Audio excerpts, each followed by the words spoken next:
As some of you know, I'm currently writing a book,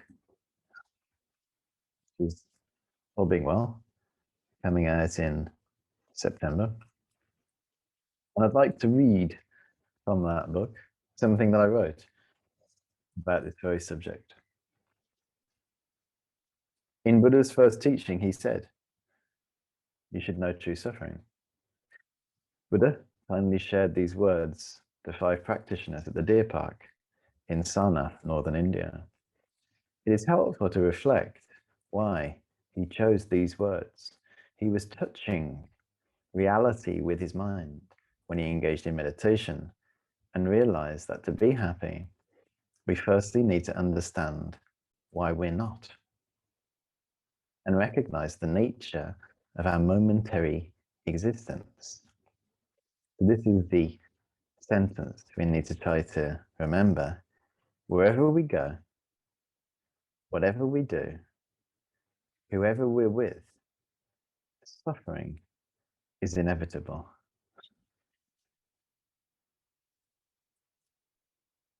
Yeah. What isn't, so this is another important point, what isn't inevitable is the mental sway when challenges arise and circumstances change.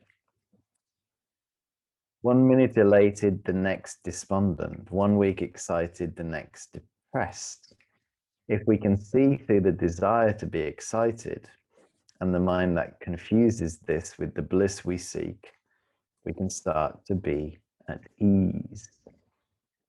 Although it doesn't seem like it at the time, when we follow excitement, we experience suffering. We lick the honey on the razor blade. Soon enough, we get caught and cut. When we cut, the mind depresses. We can see different levels of this process playing out in all of our lives every day. We don't need to look far to see suffering. Just look at yourself. Look at your body. You know, in that break, I went for a short walk, just back and forth. And I thought to myself, this is suffering. Really? This is a form of suffering. This is a form of pain. And that actually made the mind peaceful. Yeah? Because it's understanding. The body is always uncomfortable. The body is always not at ease. Why? Due to the presence of ignorance in my mind. Not succumbing to excitement. Yeah. Not succumbing to excitement may be deemed as miserable. Are you not excited? You can't be much fun at parties, what do you say?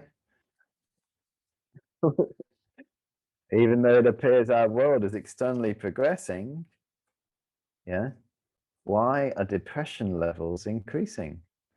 The indication of a society genuinely developing would be the well-being of individuals progressively increasing. Where does much of the depression in our lives come from? What is its cause? Previous excitement.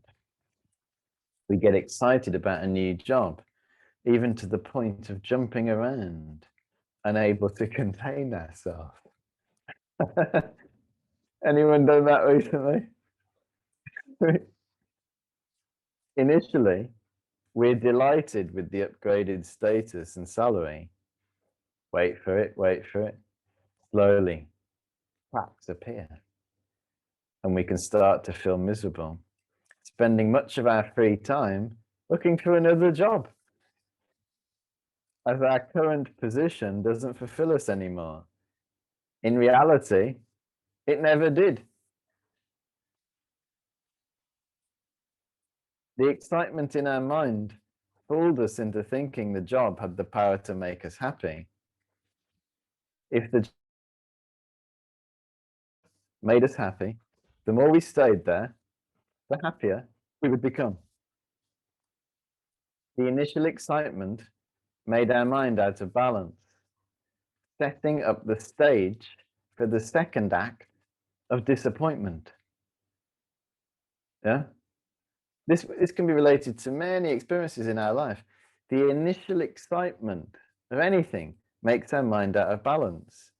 All that's going to come after that is disappointment, because our mind was set up by the original excitement, not by the circumstance, but by the way we related to it.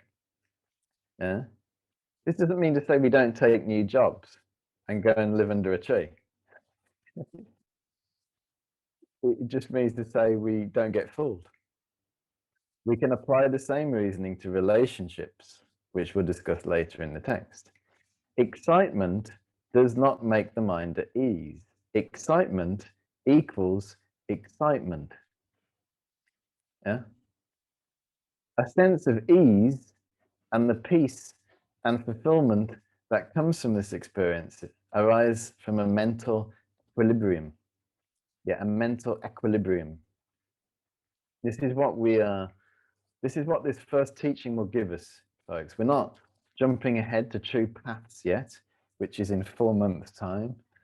It seems like a long time, doesn't it? It'll be here before you know it. What we're interested in exploring this month is a mental equilibrium. Yeah. And this mental equilibrium doesn't arise from saying to ourselves, have a balanced mind, have a balanced mind. It simply arises from understanding suffering and understanding this is what we're going to get. And understanding when we suffer, that's okay. Everybody else is. It always makes it easier when you see other people going through it. Well, everyone else is. You think, well, they don't look like they're experiencing suffering. They are. They are. Yeah. Everyone is. A superficial reading of Buddha's first teaching and the above explanation, which is what it will be if we're in a rush and don't meditate, will lead to an effortless misunderstanding. Yeah. I've seen this many, many times, and I encourage you not to get that effortless misunderstanding.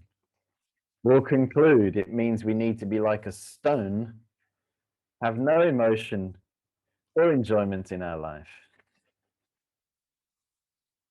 It doesn't mean that. It will be a great shame if we make this conclusion. The fulfillment we think excitement brings is unsustainable and eventually leads to suffering. Even while we're excited, we're experiencing a form of suffering. We may not see or notice it because our mind is so busy, but we're being swept along the river of suffering, leading us to an eventual ocean of misery, which our confused mind will automatically blame on, guess who? Others. This is what we end up doing, hating everybody for feeling the way we do. Not realizing that we're feeling the way we do because we're in samsara, we created the causes for it, and we have self-grasping ignorance. What we really need to do is allow the suffering we're experiencing to teach us, to guide us onto the spiritual path.